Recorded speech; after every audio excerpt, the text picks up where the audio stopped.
Hello students.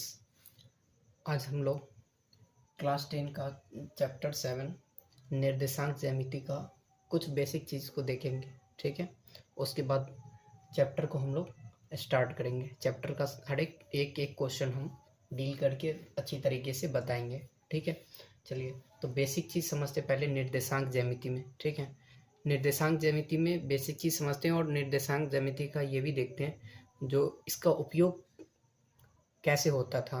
ठीक है, और किस लिए निर्देशांक ज्यामिति को बनाया गया। ठीक है, तो देखिए इसका उपयोग सबसे ज़्यादा किया जाता था भौतिकी के क्षेत्र में, इंजीनियरिंग के क्षेत्र में और समुद्री परिवहन। ठीक है, जैसे नौगमन होता है, मतलब क्या, समुद्र के अंदर जो वगैरह समुद्री परिवहन होता है, जैसे सबमरीन वगैरह होता है। ठीक है, और भूकंप शास्त्री संबंधी होता था, कला के क्षेत्र में होता था। तो इन जगहों पे क्या होता था, निर्देशांक ज्यामिति का उपयोग किया जाता था।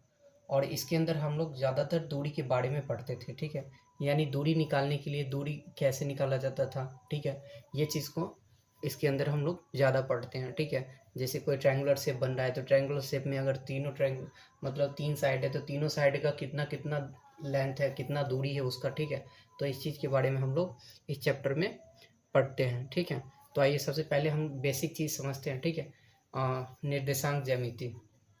अब निर्देशांक ज्यामिति चैप्टर को किसने क्रिएट किया था इसको, तो रेना देकार्ते ने किया था। मतलब क्या, रेना देकार्ते ये इसका निर्देशांक ज्यामिति था। यानी क्या, इसको बोलते हैं क्या, जैसे मेरा एक्स अक्ष और वाई अक्ष होता था ना, इसको जो क्रिएट किया था उसने रेना देकार्ते ने किया था।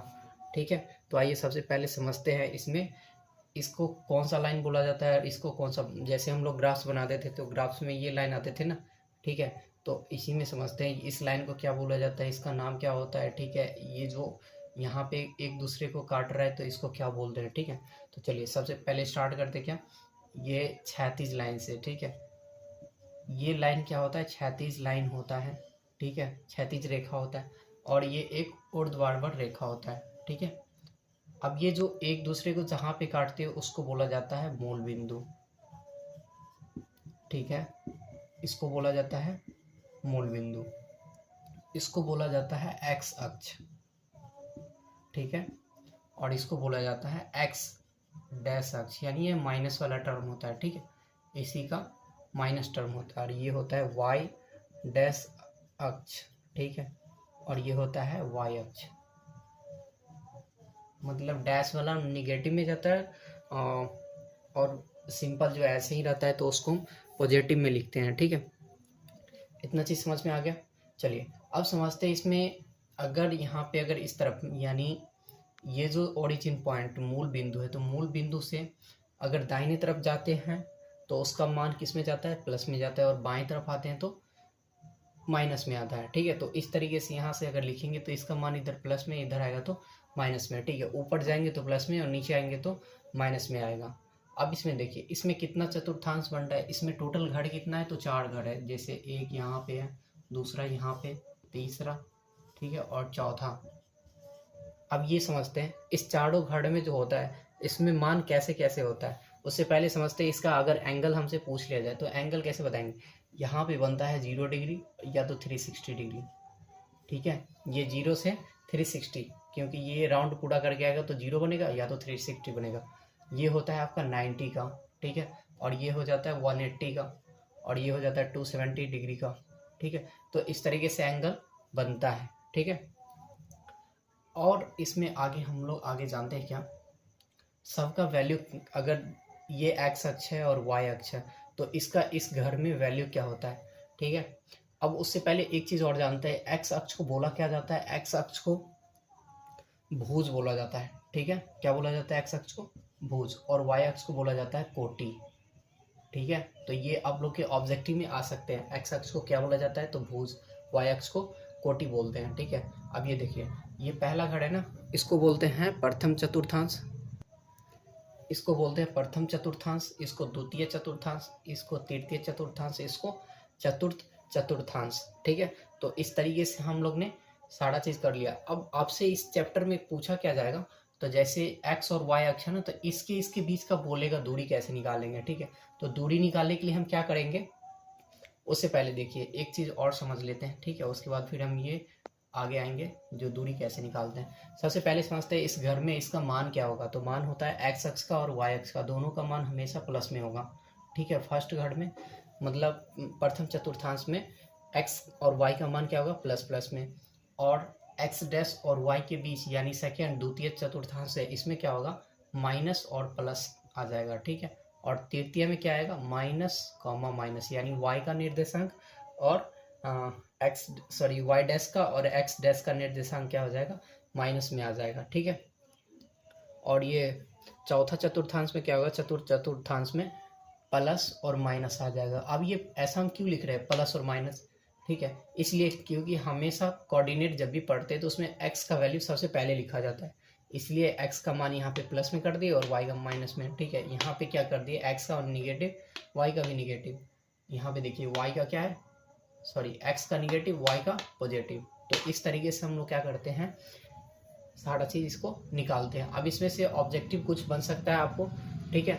अब यहाँ पे ऑब्जेक्टिव क्या बन सकता है, जैसे आपका कोटि पूछ लेगा, भुज पूछ लेगा, मूल बिंदु पूछ लेगा। मूल बिंदु का एक चीज़ और पूछ लेगा, निर्देशांक क्या होता है, तो 0,0 होता है, ठीक है। वाई नियामक 0, एक्स नियामक 0, तो इसलिए मूल बिंदु का निर्देशांक क्या होता है, 0,0 हो जाता है। अब इसमें आपसे पूछ क्या लेगा,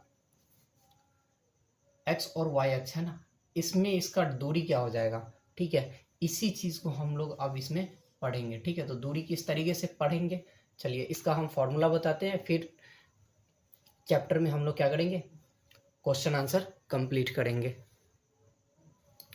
देखिए दूरी का फॉर्मूला क्या होता है, दूरी बराबर होता है √अंडर x2 माइनस x1 का whole square plus y2 minus y1 का होल स्क्वायर, ठीक है। बस इतना ही करना है, दूरी निकल जाएगा, ठीक है। अब जैसे देख लीजिए, हम अगर एक एग्जाम्पल में लेते हैं, तो अगर एग्जाम्पल की बात कर ले एक, यानी उदाहरण, ठीक है, उदाहरण की बात कर ले, तो उदाहरण में जैसे लेते हैं, जैसे 2,3 है और 4,1 है, तो इसके बीच हमको क्या करना है, दूरी निकालना है, ठीक है। तो दूरी किस तरीके से निकालेंगे, तो चलिए इसको हम क्या करते हैं, a मान लेते हैं, इसको b मान लेते हैं, ठीक है। अब ये जो पहला वाला टर्म होता है इसको बोलते हैं x1, इसको बोलते हैं y1, इसको बोलते हैं x2 और इसको बोलते हैं y2, ठीक है। उसी तरीके से आप क्या करना है, फॉर्मूला पे सेट करके पूरा आंसर निकाल लेना है। तो लिखेंगे क्या, ए बी का दूरी निकालने के लिए कैप लगा दीजिए, ठीक है।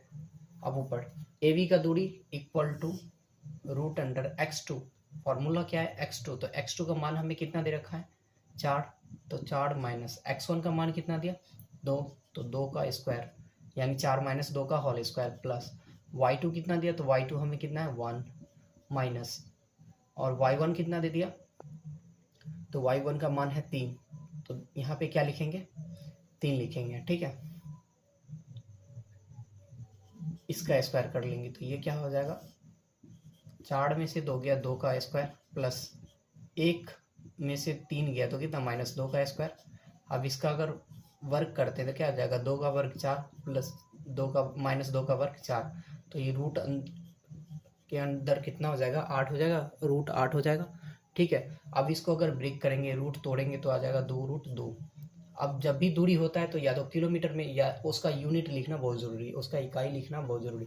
तो लिखेंगे क्या, 2√2 इकाई, यानी इसका इकाई में दिया रहेगा तो इकाई, या तो मात्रक है तो मात्रक, ठीक है।